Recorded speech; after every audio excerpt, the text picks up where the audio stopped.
"You are not welcome at this table tonight," my son-in-law said in front of 40 guests at the charity gala, then deliberately tipped my glass of red wine across my white shirt and added, "Either change clothes or leave. You're embarrassing." My wife.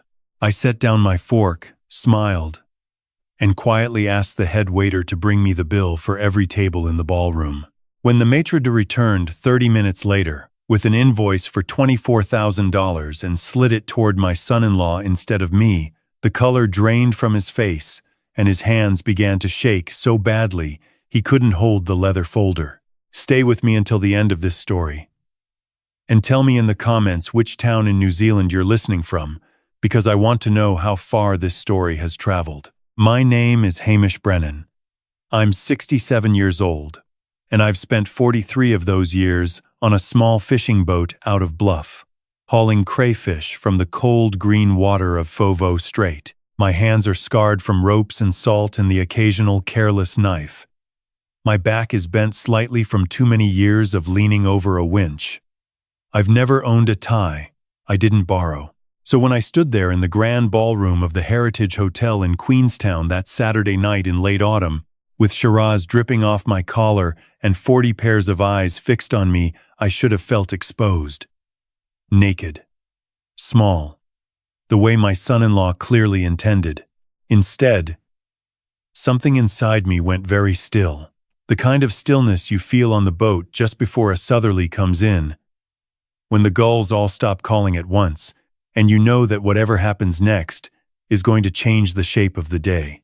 The man who threw that wine was Tobias Lockwood, 41 years old, a property developer from Auckland who'd married my only daughter, Imogen, 6 years ago in a vineyard ceremony. So expensive, I'd quietly remortgaged my cottage to help pay for it. He stood there in his charcoal three-piece suit, with a silk pocket square the color of a kingfisher's wing, and his face was flushed with that particular shade of red that comes from too much Pinot Noir and too many years of nobody ever telling him no. The gala was for a children's hospice in Dunedin. Imogen had been on the organizing committee for 2 months. She'd called me 3 weeks earlier, voice tight, asking if I'd come up for the weekend. "Just don't wear that gray jumper, Dad. Please. Tobias's parents will be there. The Lockwoods." You remember. I remembered. I'd met Charles and Vivienne Lockwood exactly once, at the wedding, where Vivienne had asked me 3 times what I did for a living, as if she couldn't quite believe the answer the first 2 times. I'd worn my best suit, the navy one I bought in 1998 for my late wife's brother's funeral. I'd had it pressed at the dry cleaner on Gore Street. I'd polished my shoes with the wax tin my father gave me when I turned 21, the one with the worn-out lettering that no longer says anything at all. I'd driven 6.5 hours up from Bluff that morning, stopping in Gore for a flat white and a sausage roll, because I wanted to be there in time to help Imogen set up the silent auction tables. She told me not to bother. She told me a lot of things over the past 6 years that meant don't. When I walked into the ballroom that evening, the chandeliers were already lit, and the string quartet was playing something soft and Italian, and the smell of roasted lamb was drifting in from the kitchens. Imogen spotted me from across the room. For a moment, just a moment, her face did the thing it used to do when she was 12, and I'd come home from a long week at sea.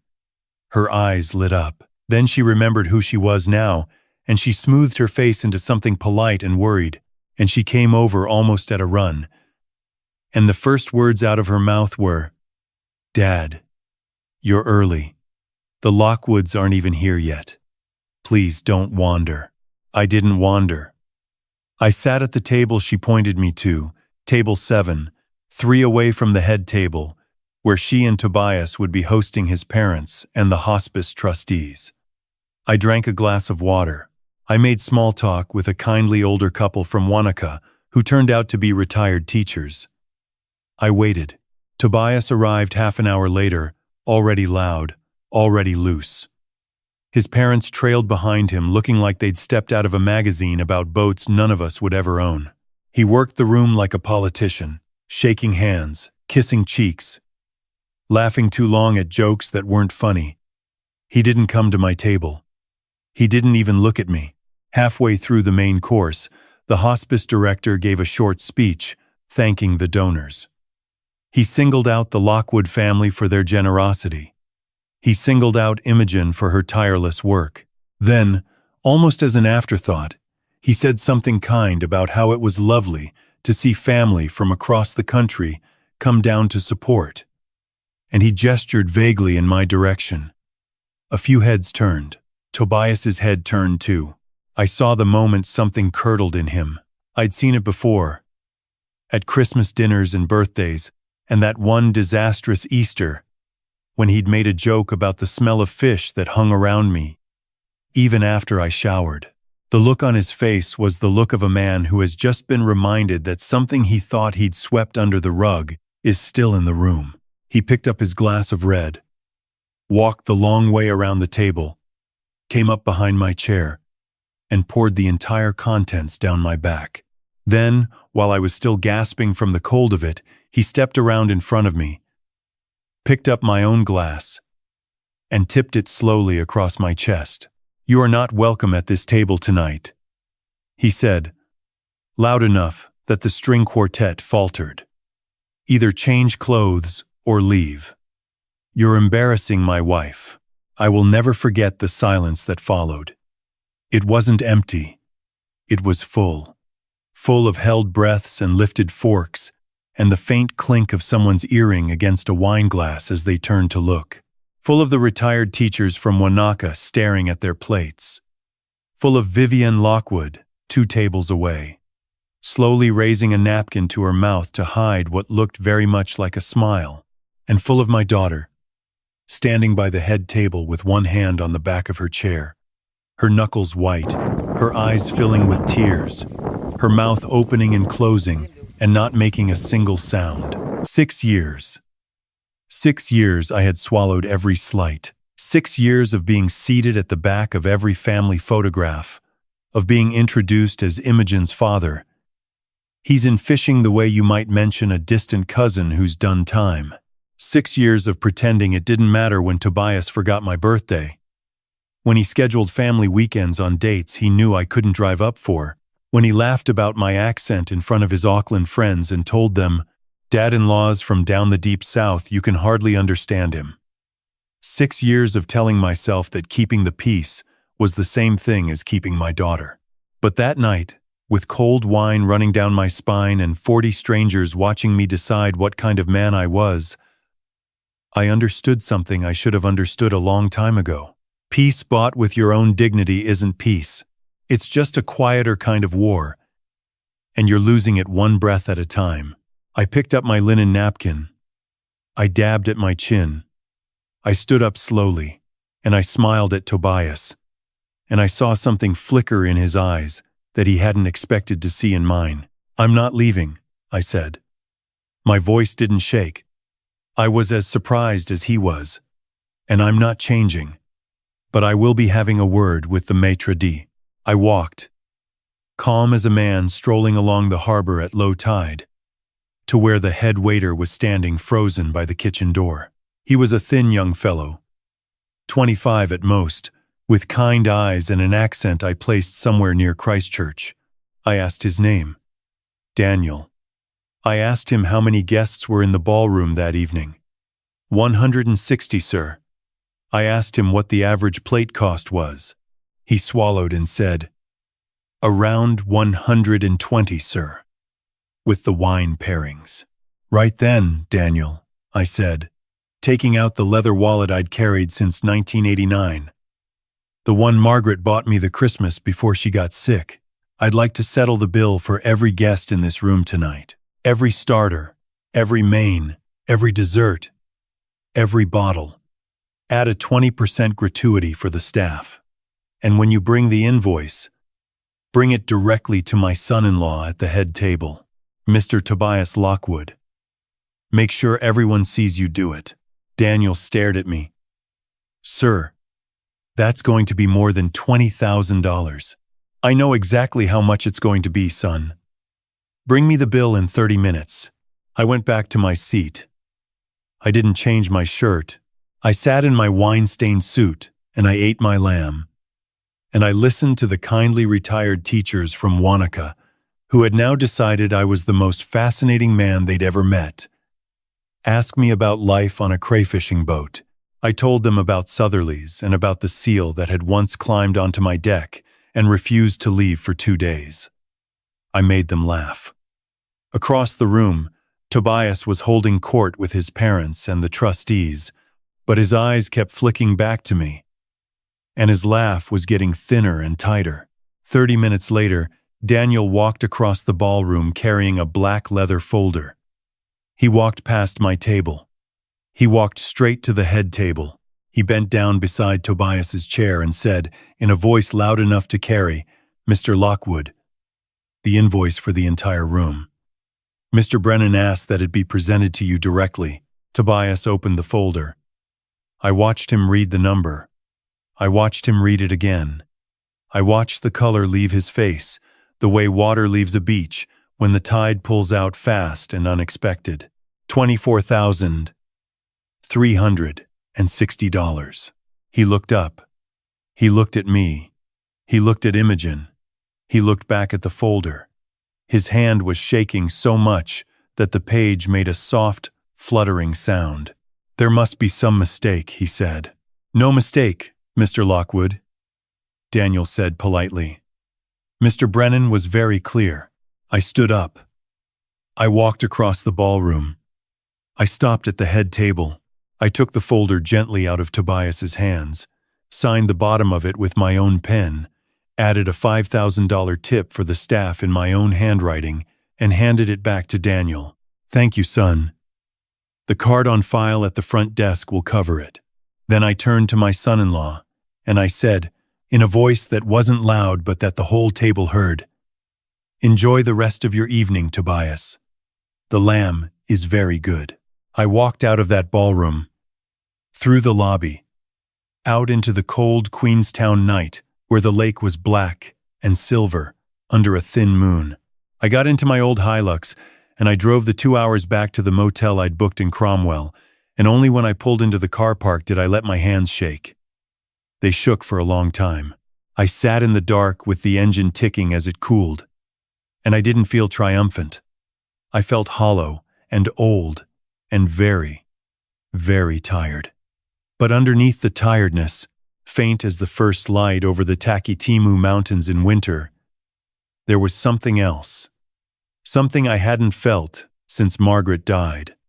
Something that felt suspiciously like being myself again. I should explain about the money, because anyone listening to this is probably already doing the maths. A retired crayfisherman from Bluff doesn't drop $29,000 on a charity dinner without somebody asking questions. I've read enough comments on stories like mine to know that's where the doubt creeps in. So let me tell you the truth. The way I should have told my own daughter the truth years ago. In 1987, when I was 28 years old, my Uncle Fergus died without children. He left me a small block of land out behind Te Anau, 9 hectares of tussock and beech forest that had been in our family since the 1890s. For nearly 30 years, that land did nothing but grow grass and host the occasional deer. I paid the rates on it every year, and I never visited it more than twice a decade. Margaret used to call it the white elephant. She'd laugh and say, "When we're old, Haim, we'll go and live in a hut on Fergus's hill, and no one will ever find us." She didn't live to be old. Breast cancer took her in 2014, when she was just 56. We never built the hut. In 2018, 4 years after she died, a tourism company doing helicopter tours of Fiordland approached me. They wanted to build a luxury lodge on the southern edge of my land, with views down toward the Kepler track. They offered me $1.5 million for 60 hectares. I kept the other 30, the part with the beech forest where Margaret and I had once camped when Imogen was 4. I sold the rest, after tax and after paying off the cottage and after putting some away for Imogen if she ever truly needed it. I had just over $900,000 sitting in term deposits and a conservative managed fund. I didn't tell anyone. Not Imogen. Not my brother in Invercargill. Not the men I drank with at the Bluff anchorage. I kept fishing. I kept driving the same Hilux I bought in 2009. I kept wearing the same gray jumper that drove my daughter mad. Because the money felt wrong, the way money does when it comes to you, instead of to the person who would have known what to do with it. Margaret would have spent it on people. She'd have given it to the hospice that nursed her, to her sister whose roof always leaked, to the kid down the road who needed dental work. Without her, I couldn't think what to do with it. So I did nothing. I told myself I was saving it for Imogen. For when she had children. For when she finally needed a father, instead of an embarrassment. But in the years after she married Tobias, she stopped asking about money, because Tobias's salary as a property developer was in a different universe from mine. They bought a 4-bedroom house in Remuera. They took ski trips to Wanaka and beach holidays in Fiji. The Christmas envelope I quietly slipped into Imogen's coat pocket every year, $300 in cash, became a sort of joke between them. She thanked me each time, of course. But I once overheard Tobias, at their housewarming, telling a friend that the old man's fishmonger Christmas bonus wouldn't cover the cost of the wine they were drinking that night. He didn't know I was on the deck. He laughed about it. The friend laughed too. I kept giving the 300. Not because she needed it. Because it was the one piece of fathering I had left. That she'd accept. The night of the gala, when I signed that $29,000 bill, I wasn't proving anything to Tobias. I was proving something to myself. That I could. That all those years of being made small by him hadn't actually made me small. That the man Margaret married was still in there somewhere, underneath the dry-cleaned navy suit with shiraz down the back of it. I expected my phone to ring that night. It didn't. It rang the next morning, just before 8. While I was eating toast in the motel kitchenette and looking out at the brown autumn vines along the road to Bannockburn. It was Imogen. Her voice was thin and high, the way it used to get when she was a teenager. And she'd done something she knew she had to confess. "Dad, what you did last night, Tobias, is he's not handling it well. His parents are furious. Vivienne says you humiliated the family. I need to understand. Where did that money come from? Have you been lying to us? Not.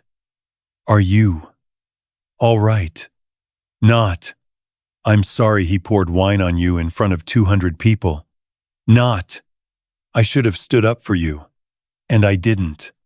Where did the money come from? Have you been lying?" I set my toast down. I looked at the vines. I let the question sit in the air long enough that she knew I'd heard it. "I'm at the mantra in Cromwell," I said. "Room 12. If you want to talk to me in person, not on the phone, and come alone." She came alone, but it took her 3 days. She drove up from Queenstown on the Tuesday afternoon. She knocked on the door of my motel room, looking like she hadn't slept since Saturday. Her hair was pulled back in a plain ponytail.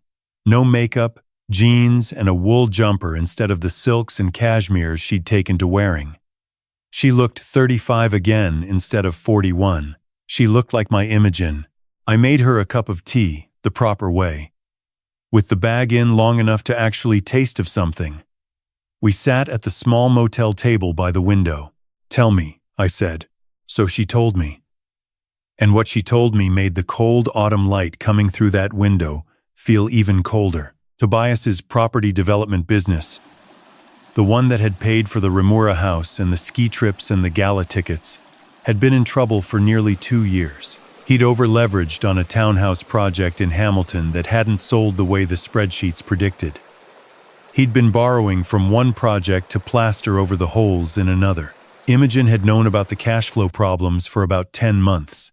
She hadn't told me, because Tobias had told her his parents would bail them out if it ever came to that, and they hadn't yet, and so technically nothing was wrong.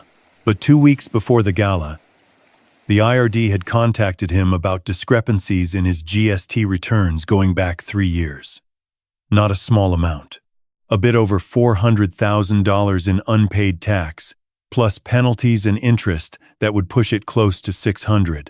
The Lockwoods, Charles and Vivienne, had told their son they would not be covering it.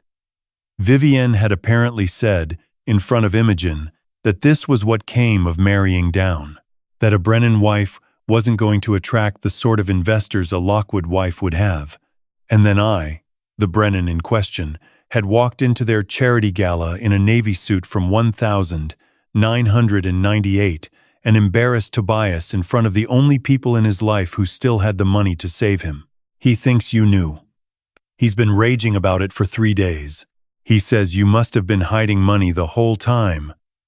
All these years. Just waiting to use it as a weapon. I didn't know about the IRD until this minute, I said. But Imogen. He poured wine on me. In front of 200 people. Before I'd done a single thing to him. Did you forget that part? She looked down at her cold tea. Her shoulders started to shake.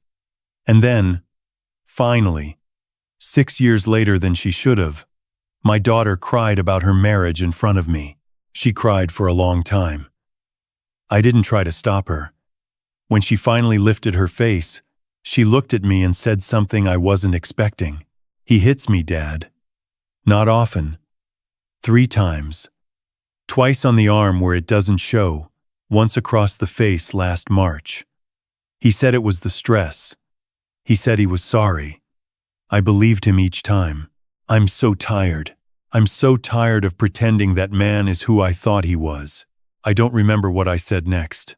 I remember standing up and going around the table and putting my arms around my daughter the way I hadn't put my arms around her since she was 18 and a boy at school had broken her heart. I remember her crying into my shoulder. I remember thinking, very calmly, that if I ever saw Tobias Lockwood again, I might do something I'd regret, and then thinking, also very calmly, that I wouldn't, because there were better ways, slower ways, ways that didn't put me in a cell and leave my daughter alone again. That afternoon, I drove her back to Queenstown. She packed 2 suitcases from the chalet she shared with Tobias while he was at a meeting in Auckland. She left him a note. She left her wedding ring on top of the note.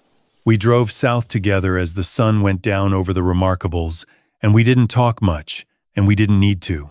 She stayed with me in Bluff for the next 4 months. I'd like to say that what came next was simple. It wasn't. Tobias rang her phone 47 times in the first 3 days. Then he stopped ringing her and started ringing me. He wept. He threatened. He apologized. He threatened again. He said he'd hire lawyers. He said he'd ruin me. He said I'd never see Imogen again if she didn't come back.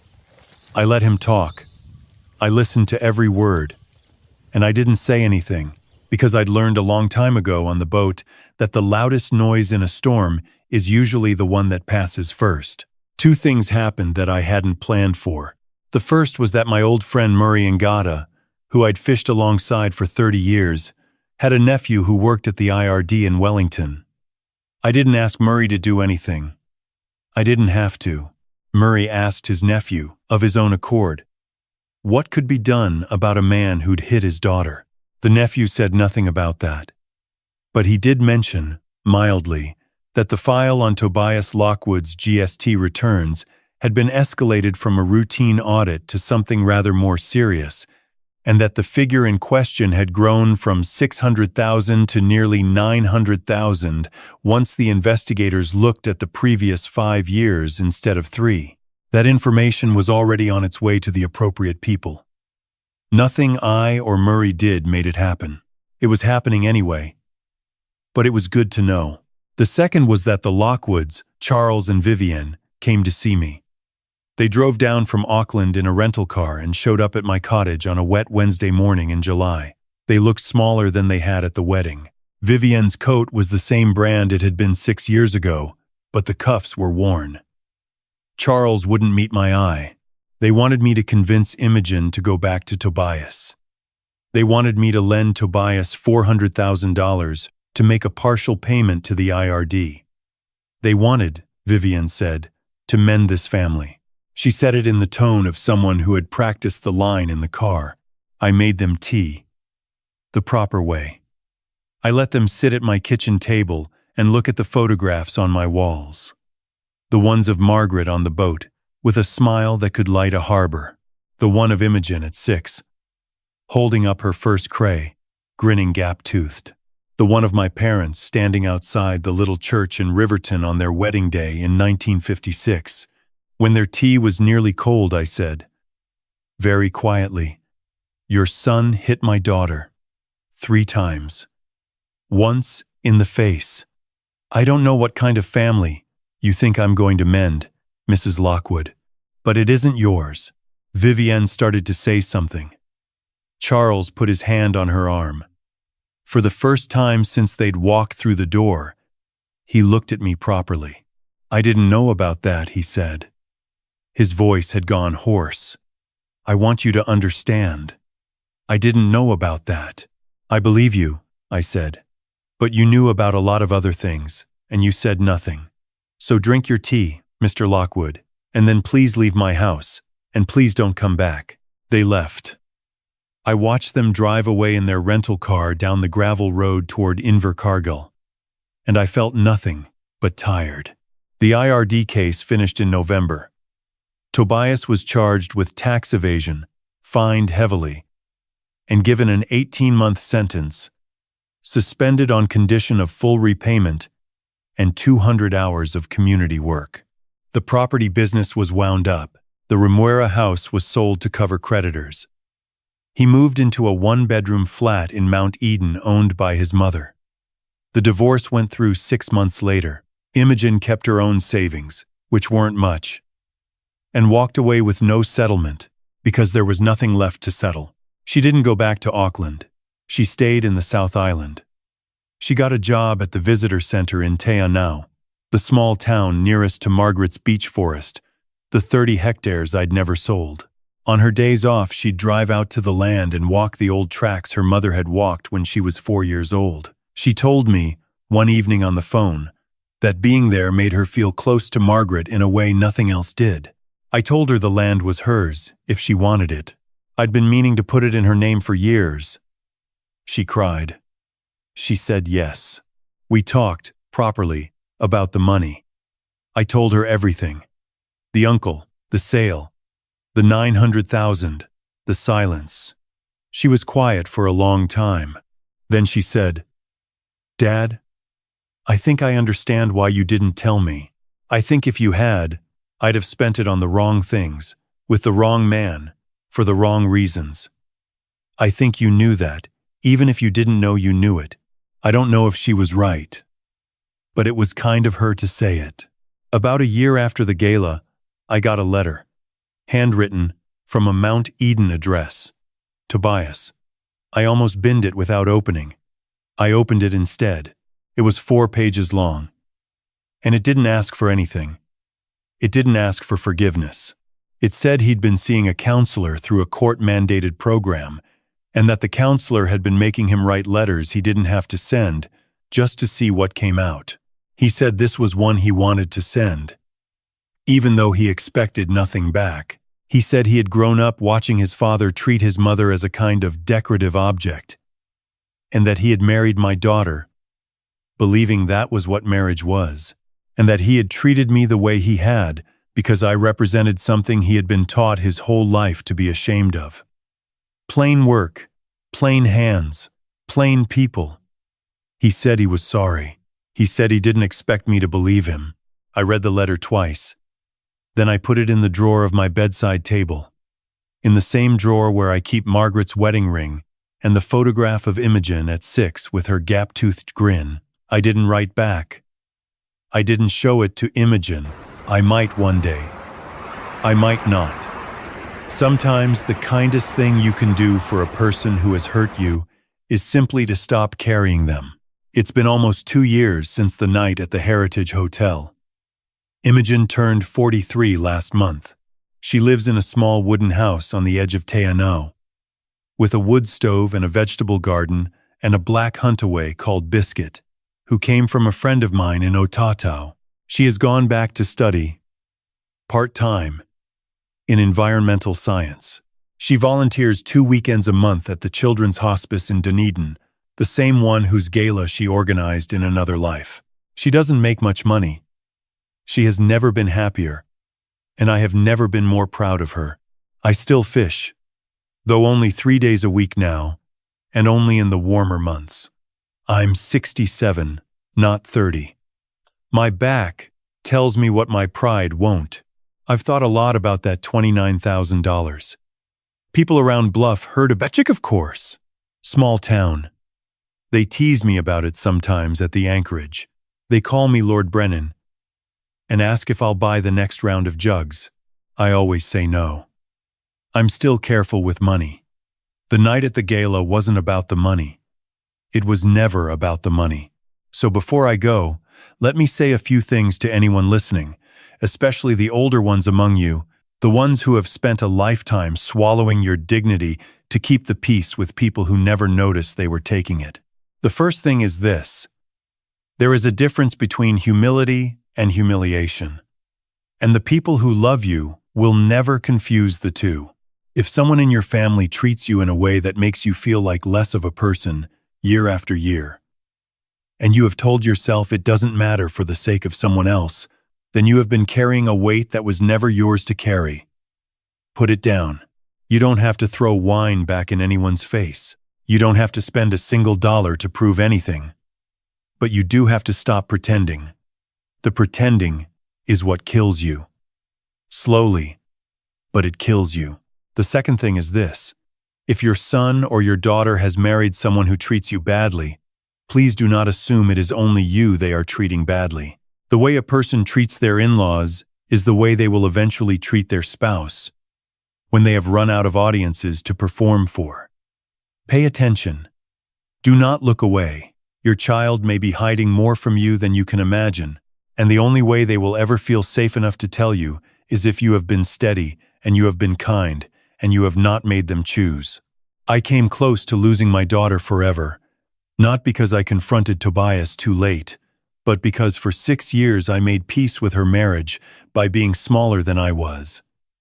She didn't need a smaller father. She needed a steady one. There is a difference. The third thing is this: money cannot buy back the years you spent being made to feel worthless, and it cannot buy you respect from people who decided long ago you didn't deserve any. But money, used carefully, at the right moment, in front of the right witnesses, can sometimes shake the world hard enough that your loved ones wake up. Use it sparingly. Use it once, then go back to being who you always were. Because the goal is never to become like the people who hurt you. The goal is to become, finally, fully, unapologetically yourself. The last thing, and then I'll let you go. My Margaret used to say that a good life isn't measured in the things you accumulate, but in the small mornings you don't want to escape from. I didn't understand her when she said it. I understood her when I lost her.